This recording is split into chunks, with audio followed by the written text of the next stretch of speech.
안녕하세요. 강원의 건축을 강의하게 될 강원대학교 교수 차장섭입니다. 오늘은 그 첫 번째 시간으로 강원도 건축이 가지는 특성에 대해서 알아보도록 하겠습니다. 강원도 건축이 가지는 특성은 첫 번째는 다양성입니다. 강원도라고 하는 도는 남북으로 길게 뻗어 있는 도입니다. 강원도에는 더위에 대비를 하는 난방주택의 어떤 특징, 추위를 대비하는 북방주택의 특징, 이런 것들을 같이 아우르고 있는 그 두 가지가 공존하고 있는 곳이 바로 강원도다, 이렇게 볼 수가 있죠. 그리고 두 번째의 특징은 강원도 같은 경우에는 농촌과 산촌이 공존합니다. 우리가 알다시피 강원도 가운데를 가로지르는 것이 백두대간인데요. 백두대간을 중심으로 해서 산촌 마을이 발달을 하고요. 그 다음에 영서와 영동 지역을 중심으로 해서 농촌이 발달합니다. 넓은 들판을 배경으로 하는 농촌 지역에서는 볏집을 이용한 초가집들이 발달을 하는 데 비해서 산촌 지역에서는 지붕을 이을 재료인 볏집을 구하기 어렵죠. 그래서 산촌에서 구하기 좋은 소나무를 이용한 너와집, 그리고 참나무 껍질을 이용한 굴핏집 같은 그런 산촌의 문화가, 산촌의 주거 형태가 공존하는 곳이 바로 강원도다, 이렇게 볼 수 있습니다. 강원도는 자연적 특성과 함께 인문학적인 특성도 다양성을 가지고 있습니다. 우리가 이제 산맥을 기준으로 해서 영동 지역과 영서 지역이 다른 문화를 형성하고 있습니다. 대체적으로 영서 지역은 수도권과 가깝기 때문에 기호의 문화권을 가지고 있다면, 영동 지역은 영남의 문화권을 가지고 있고, 또 북방에 있는 그 북방의 문화를 공존하고 있는 것들이 특징이라고 볼 수가 있죠. 그래서 대체적으로 보면 전 근대 사회에서는 교통로라고 하는 것의 가장 중심이 물길이었어요. 그래서 이 영서 지역의 원주나 춘천을 중심으로 하는 지역을 대체적으로 보면 남한강과 북한강이 있어서 서울과의 소통의 길이 굉장히 쉬웠던 것이죠. 그래서 오히려 그런 소통이 쉽다라고 하는 것이 영서 지역에서 경제적이고 그 다음에 정치적이고 사회적인 어떤 기반을 마련하면 이 사람들이 서울로 이주하는, 그래서 정주의식이 조금은 떨어지게 됩니다.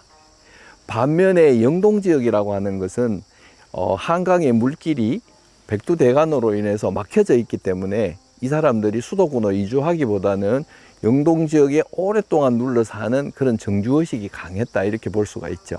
이 영동 강릉을 중심으로 하는 그 영동 지역에는 이런 고택이 많이 분포되어 있거든요.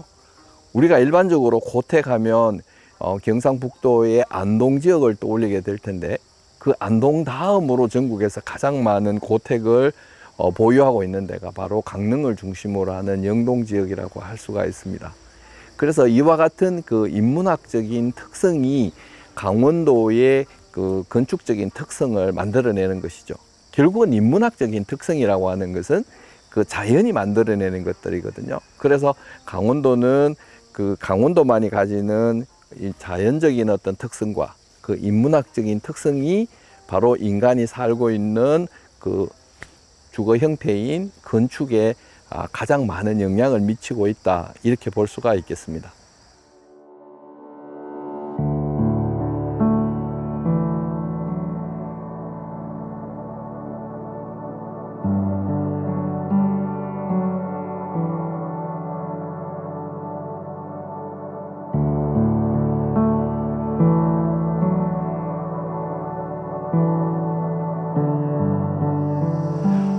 강원도에는 그 다양한 건축들이 분포되어 있습니다.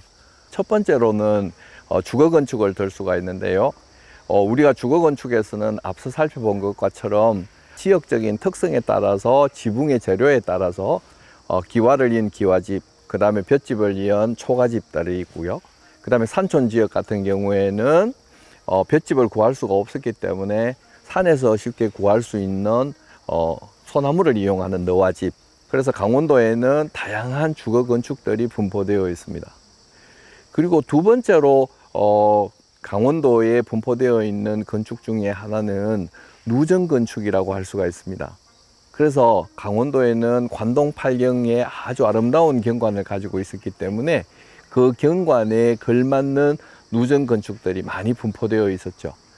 특히 이게 산과 호수와 그리고 바다라고 하는 자연의 풍광을 주는 모든 요소들을 가지고 있었기 때문에 그런 요소들이 만들어내는 어떤 그 풍광을 바탕으로 해서 누전 건축이 발달되어 있었다, 이렇게 볼 수가 있습니다. 그리고 강원도에는 종교 건축도 상당히 발달되어 있었다. 풍선성당이나 중림성당 같은 이런 그 천주교 근대의 그런 것들도 발달되어 있거든요. 특히 이 천주교 같은 경우에는 다른 지역보다는 강원도는 천주교인들이 숨어 살기가 좋았기 때문에 다른 지역보다도 더 천주교 건축들이 발달되어 있었다, 이렇게 볼 수가 있습니다. 그래서 이런 그 종교 건축들이 발달된 곳이 강원도다, 이렇게 볼 수가 있고요. 그 다음에 또 한 가지 중요한 것은 교육 건축입니다. 대체적으로 조선시대를 대표하는 교육은 성리학을 바탕으로 하는 교육이었거든요. 그 성리학을 바탕으로 하는 교육은 크게 두 가지로 분류가 됩니다.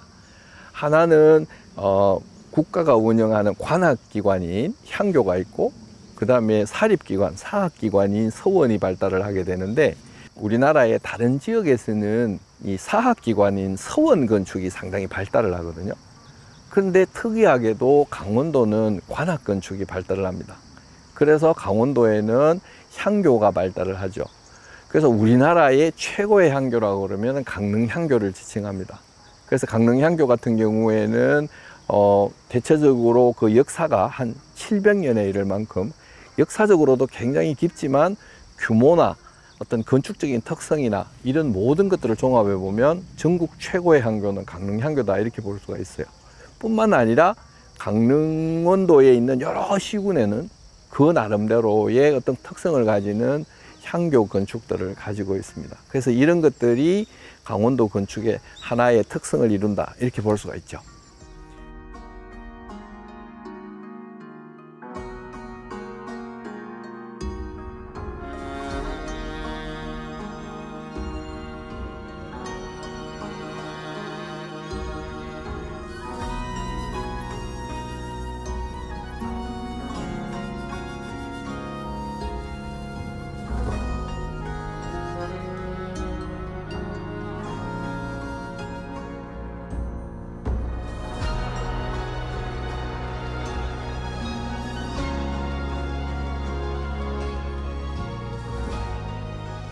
그리고 아울러서 이제 강원도에도 관아가 있었기 때문에 이 관아 건축들이 있습니다. 우리가 이제 강원도의 관찰사가 머물렀던 강원도 가명은 원주에 있었죠. 근데 우리 강원도 같은 경우에는 그런 그 옛 관아 건축을 발굴을 하고 그 원형을 다시 되찾고 그것을 복원하는 작업이 다른 도에 비해서 일찍 시작이 됐어요. 그래서 지금 현재는 원주에 분포되어 있는 원주 강원 가명이 있고요. 그 다음에 강릉 대도호부를 발굴을 해서 원형을 찾고 거기에 맞는 그 관아의 건축이 복원이 되어 있습니다. 뿐만 아니라 삼척도 지금 발굴 작업은 끝이 나고 그 다음에 이어서 그것을 복원하는 작업이 이루어졌죠. 그래서 이런 것들이 이루어짐으로 해서 사실은 강원도에는 다른 지역보다는 이런 건축의 어떤 다양성을 보여주는, 강원도만 가지는 어떤 특성을 보여주는 이런 것들이 잘 구비되어 있는 곳이다, 이렇게 볼 수가 있겠습니다. 강원도를 대표하는 건축은 어떤 건축들일까? 첫 번째로는 강원도에는 전국의 민간 주거 건축 중에서 가장 오래된 건축이 강원도에 분포해 있습니다. 그것이 바로 우리가 알고 있는 오죽헌입니다. 그래서 오죽헌은 율곡선생의 탄생곳으로 많이 알려져 있긴 하지만 사실은 건축사적인 측면에서는 우리나라를 대표하는, 현존하는 그 민간 주거 건축 중에서는 가장 오래된 건축이다, 이렇게 볼 수가 있습니다. 그 다음에 두 번째로는 선교장을 들 수가 있습니다. 강릉에 있는 선교장인데요. 강릉에 있는 선교장은 전국에서 규모가 가장 큰 민간 주거 건축이라고 할 수가 있습니다. 일반적으로 민간 주거 건축이라고 그러면 사대부들이 살고 있는 공간으로 99칸 이렇게 알려져 있죠. 근데 강릉의 선교장은 300칸에 이르는 대규모의 장원을 이루는 건축이라고 볼 수가 있습니다. 그런데 특히 이 강원도에 있는 그 강릉 선교장 같은 경우에는 크기가 300칸이라서 우리나라에서 제일 규모도 크지만 사실은 가장 아름답습니다. 우리가 이제 크다고 해서 아름다운 것은 아니죠. 근데 뒤에 솔밭을 배경으로 해서 그리고 앞에 경포 호수를 배경으로 해서 들어선 그 주거 형태가 바로 선교장이기 때문에 선교장은 전국에서 규모가 제일 크면서도 아울러서 경관도 아주 뛰어난, 그래서 최고의 어떤 그 민간 주거 건축하면 강릉의 선교장이다 이런 말이 있을 정도로 최고의 주거 건축 형태를 보여주고 있습니다. 그리고 마지막으로 세 번째는 고성에 있는 왕곡마을을 들 수가 있습니다.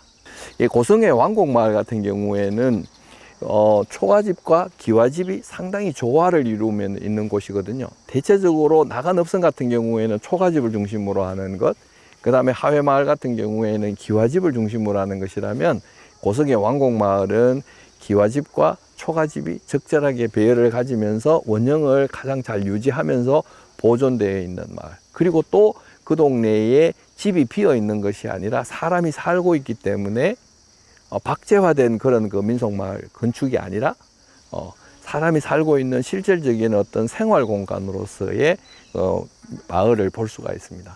그래서 이 세 가지를 하나씩 집중적으로 다음 시간부터 이어서 공부해 보도록 하겠습니다.